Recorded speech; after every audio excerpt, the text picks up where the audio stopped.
You guys spoke, and I listened, so today we're going to be fixing up this vintage Zaku that, had some trouble with last time. Yeah, I know that this needs to be fixed. There's a hole right there on the other side of the leg that also needs to be fixed, some seam lines that need to be fixed, and of course, some paint that needs to be applied to this whole guy.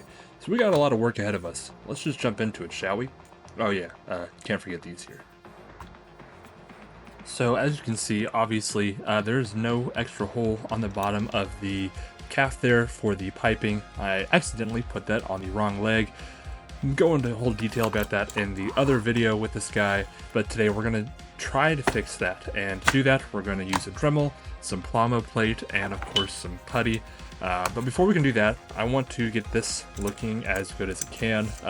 All these nubs here, let's try to get some of these extra bits off. With a lot of the excess off, now that we're going to take our file and just file it all down until it's about even, and then we'll follow it up with some sandpaper. I won't make you watch the entire sanding process, but I will give you a little bit of sanding ASMR in the meantime.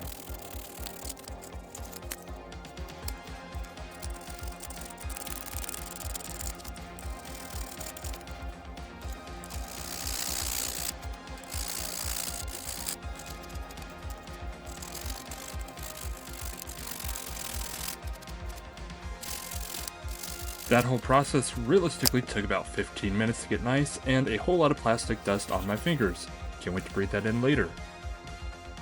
But now that it's filed down to roughly the same size as the calf unit, we are now going to take this high grit sanding stick, and we're going to basically try to get rid of all the seam lines and just kind of scuff up the model kit in general so it can be easy for the paint to stick on it whenever we get there. Some of this is going to be a little harder than others because I can't take it apart, so we kind of have to make do with what we can. I'm going to use a little bit of this sanding sponge. It's not as lower grit, it's a bit higher, so it's not as clean of a sand job, but we'll make it work.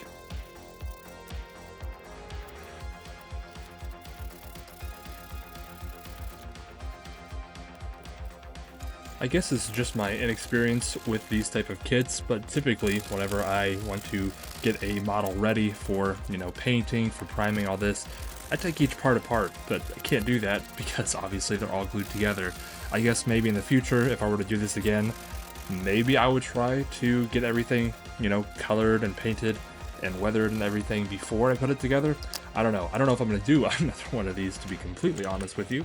But with that being said, before we start painting, I want to get these holes figured out. So let's get this plomo plate. Essentially what I'm going to try to do is just cut a little bit of it and have it kind of fill up that hole. I'm also going to put in some putty underneath to kind of give it some depth, some texture there.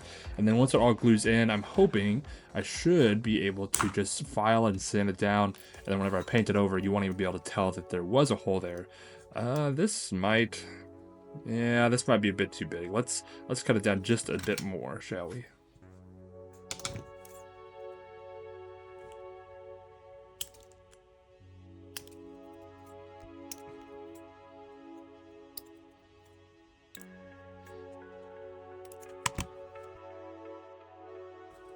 Let's see. Yeah, that's close enough, right? Sure. Yeah, I think we can make that work. So let's take our Mr. White Putty here. This is my first time ever using this, so bear with me if I make even more mistakes, because that's probably going to happen. Let's just give this a little crust. Let's get this a little dollop right over the mark there. Should be plenty, I think, hopefully. Now let's take our little plomo plate and just cover that up. I'm assuming it's going to take some time to kind of harden and seal, so we will let that be. And while that's going, let's make another hole, actually.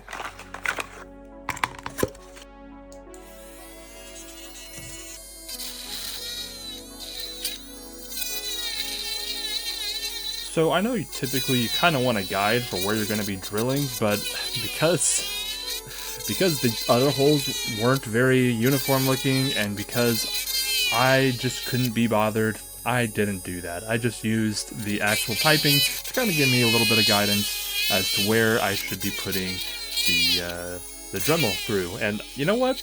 I think the way it turns out here, it's gonna be pretty good. Why don't you look and tell me down below tell me down below how I can improve on my Dremel skills, please.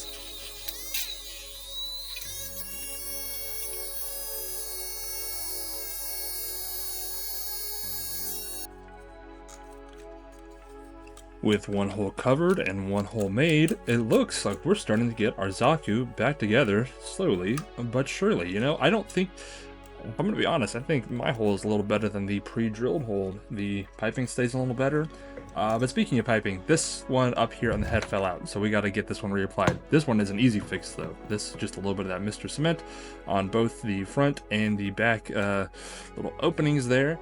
Get those nice and covered, get that piping, make sure we put it in the right way. That's one thing I need to be sure of, that we're putting things in the right way. And you see, that's what I'm talking about. I was almost in the wrong way. Would have looked really weird, really goofy. And this is a Zaku, not a goof, so we don't want that. Now we're going to let all the adhesives adhere, and we will be back in about 15-20 minutes here. Wow, 15-20 minutes of your life, am I right? We might have wanted to wait even longer because this didn't stick at all. I don't know what the heck is wrong with this. I don't know. I thought maybe it's because the surface area was still too big, and maybe it just wasn't wanting to. I don't know. But I just could not get this to stick on there, even whenever I cut it down like I did here. We're going to reapply it here. And guess what? It still is not going to want to do anything. I'm going to try to clip it just a little bit more, see if that helps. I don't think it will. And in fact, I almost just want to scrap this. This is really giving me a fit. But we're going to let it sit a little bit longer. Maybe if it sits a little longer, we'll be good. So, yeah, I'm going to set him down here and just leave him be. And while he's sitting, let's get the paint ready, and we're going to use this wet palette. I think it's a wet palette, that's what it's called. This is what I use to paint. I love using these. This is so nice. It's so helpful. Let's get painting with it, shall we? So, of course, we have our water palette, and we're going to use, I use this parchment paper, literally just cooking parchment paper. I cut it up just with scissors to match the size here. And what I'm doing here is just making sure that the parchment paper is nice and wet, making sure that it'll be a nice kind of middle ground between the wet sponge and the paint whenever we get the paint on there. So let's go ahead and do that, shall we? Let's choose the paint that we're going to use. Don't think we're going to use any of these weathering kits today, unfortunately. I need a weather, it's been a minute since I have. Of course, we're going to get some nice basic model color red. I think we're going to be wanting to look for some white, some silver, and some black. So let's find these hidden amongst all of my other paints here.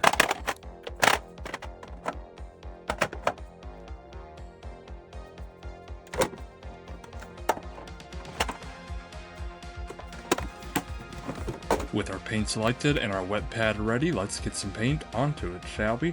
Don't need too much, just a little bit here. Goes a long way, so that's what we're going to do. Just a little bit of this red. And now we're just going to add a little bit of extra water. We want it a little runny, nothing too crazy, but we don't want big splotchy paint streaks on our kits. So we want it kind of watery, so we're going to do multiple coats at a time. Without a doubt, this is going to be a red comet, that's for sure. In fact, be very red. The more I swirl this around, I think it's gonna be very, very red. In fact, I think it's gonna be too red. Let's add some more color to it, shall we? Let's get some of this white in here.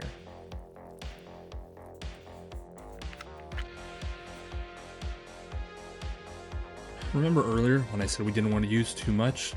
It's also important to make sure the tips of your paint jars are not caked or covered, because when you try to get paint out of them, you will get too much. Luckily, in this instance, we still came back with a pretty nice pink here, so I'm not too worried, though that could have been a lot worse. So let's do a little test pink here. I don't mind that, but it definitely is almost too pink, so maybe it was just a bit too much white. So let's add in just a tad bit of black. Check the cap this time, and there, just a very small amount of black. But I don't know why this is not wanting to mix properly. It's looking quite strange here. It's my hand's covering a little bit, but it's coming into this weird amount of color. I put some more water on it as well, but I mean, I guess that works. So let's take a little test look there. Okay, I like how that looks. It's kind of that vintage pinkish red. I do like that quite a bit. Yeah, look at that. I think, of course, the foot will be black, but it's a little test coat. I think I like that quite a bit. So now that is what we're going to do, is just kind of do coats one at a time on this guy. We're going to do light coats all in one direction. This is the best way to help get rid of brush strokes when you're painting with a brush. I don't have an airbrush. I'd like to get one. I don't really have the space for an airbrush, so this will have to do. I also filmed this about a week out from the 4th of July, so tell me why people are already firing off fireworks. That scared the hell out of me. This was about 11 o'clock at night when I filmed this, so mind you, it was very concerning. As I'm painting this though, I'm almost wondering if I've made a big mistake. I like this color, I think I like this color. It looks good in some spots, other spots not so much. I know that's just part of the process when brush painting. One at a time, it'll look good eventually, but no. I don't know if I like this color, and it's going to be a pain to do with something else. Maybe I could cover it up with a black. I don't know. What do you guys think? Do you guys like this color? Let me know down in the comments below if I need to change this up here, because like, see, look, I like it on the shield there. I like it here, but I thought it was a little more pinkish. It's almost somehow more purplish. Maybe it's just because it's coming off the red. I don't know. Maybe while it's drying, we'll focus on this hole down here instead and try to get it fixed up, because it's still not one to stick. It's still kind of out there. I'm not sure if I did something wrong, if this putty just doesn't like to stick or what. Because see, look, we'll try to give it a sand here, and yeah, there it goes. So I'm gonna try something. This might be very bad. It could be potentially a war crime, depending on the type of materials that are being used. But we're going to get rid of this one, and we're gonna try to cut one more piece. Kind of a small one this time, really small in fact. It almost looks like a triangle, but trust me, dear viewer, we're gonna make it into a circular-esque shape.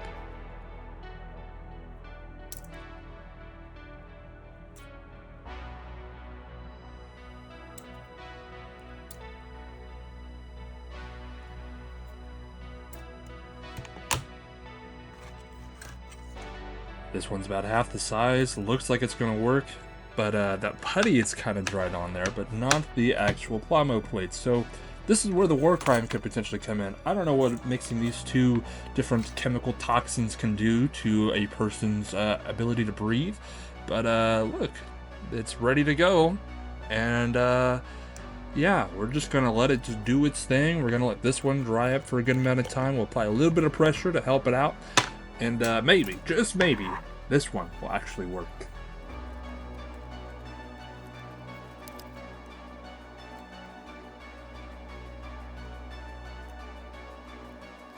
Once again, doing a little switch up back and forth action. While that is drying, we're going to go back to some of the paint and get a second layer on here. And man, I really just don't know. I don't think I like this color at all. And the paint is acting weird, and that's going to be why. So yeah, we were in the midst of this, and as you can see off here to my left, the paint has ripped through my parchment paper into my pad. That's why it's coming off way more watery than it should, and I didn't notice it. And I am just, you know what? I'm fed up with this. I really don't want to work on this anymore, at least today, but I'm going to at least power through a little bit, and we're at least going to get this leg looking like it should. We're going to get this hole covered. Let's file it down.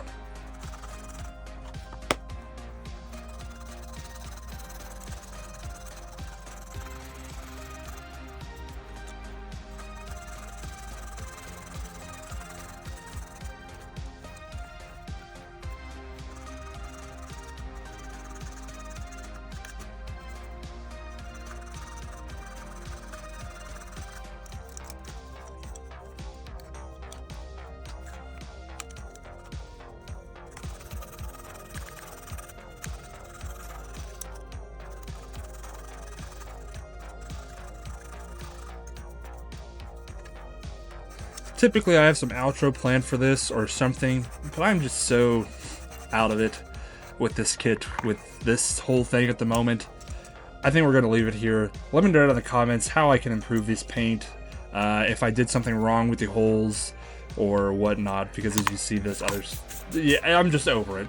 Subscribe if you want to see more. Let me know how I can not be so stupid. Bye.